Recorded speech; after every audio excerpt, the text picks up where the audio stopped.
बिहार के हजारों शिक्षकों की नौकरी पर खतरे की तलवार लटक गई है और जल्द ही उनकी नौकरी जाने वाली है। यहां तक कि सरकार के द्वारा दिए गए पगार को न केवल लौटाना पड़ेगा बल्कि उन्हें कानूनी पचड़े का भी सामना करना होगा। नमस्कार, आप देखना शुरू कर चुके हैं एसडीएफ लाइव इंडिया और आपके साथ मैं हूं गौरव सिन्हा। मिल रही जानकारी के अनुसार बिहार में 24,000 फर्जी शिक्षकों की पहचान की गई है। शुरुआती जांच में 4,000 शिक्षकों के विभिन्न प्रमाण पत्र फर्जी पाए गए हैं। इनमें से अधिकांश शिक्षकों ने सीटीईटी परीक्षा में न्यूनतम आवश्यक अंकों को प्राप्त नहीं किया है।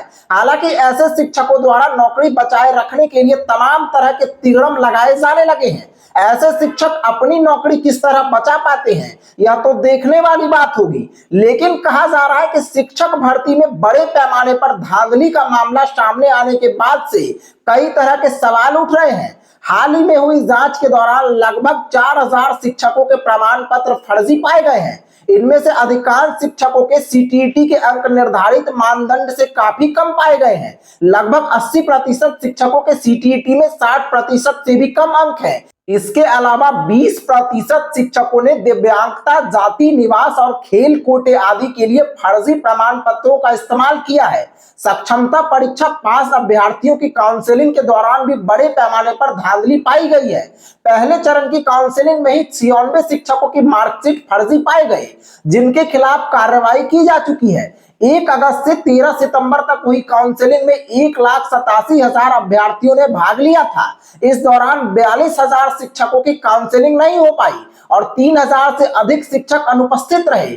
इसके अलावा 42,000 में 10,000 से अधिक शिक्षकों का बायोमेट्रिक सत्यापन भी नहीं हो सका।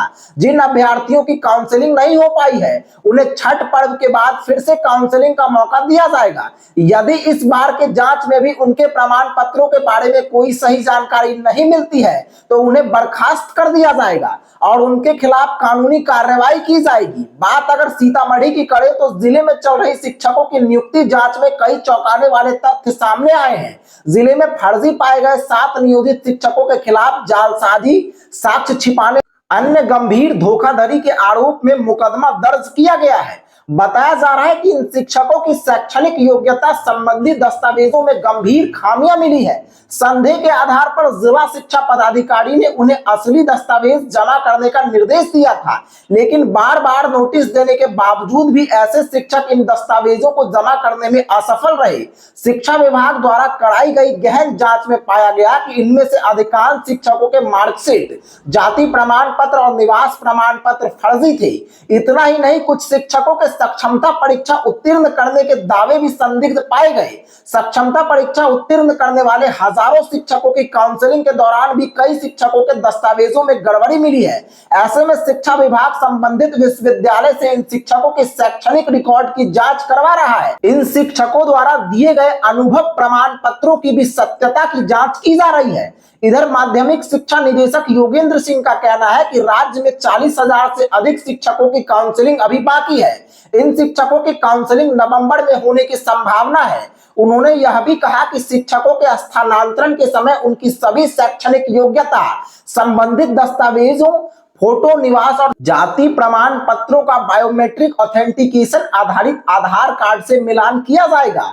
इसके साथ साथ उनके थंब इंप्रेशन की भी जांच होगी। सभी रिकॉर्ड सर्विस बुक में दर्ज किए जाएंगे और डिजिटल सर्विस बुक बनाकर ऑनलाइन कर दिए जाएंगे। बहरहाल फर्जी पाए गए शिक्षकों के विरुद्ध कार्रवाई किए जाने का संकेत मिलते ही हड़कंप मच गया है। कई शिक्षकों के दाम्पत्य जीवन में जहर भी घुलने लगा है। शिक्षा विभाग का एक्शन देखकर लगता भी नहीं है कि ऐसे शिक्षक अपनी नौकरी बचा पाएंगे। सरकार ने इस मामले में दोषी पाए गए शिक्षकों के खिलाफ सख्त कार्रवाई करने का फैसला कर लिया है। कह सकते हैं कि 1 से अधिक प्रमाण पत्रों के फर्जी पाए जाने के बाद लगभग 24,000 शिक्षकों की नौकरी खतरे में है। जालसाजी, साक्ष्य छिपाने और अन्य गंभीर धोखाधड़ी का आरोप झेल रहे ऐसे शिक्षकों की नौकरी अगर जाती है तो फिर उनके दाम्पत्य जीवन में भी खटाश आना तय है। ऐसे शिक्षकों के सामने अगर तलाक तक की भी नौबत आ जाए तो शायद किसी को आश्चर्य में नहीं पड़ना चाहिए। ऐसे में देखना दिलचस्प होगा कि आगे आगे होता है क्या। एसडीएफ न्यूज ब्यूरो, धन्यवाद।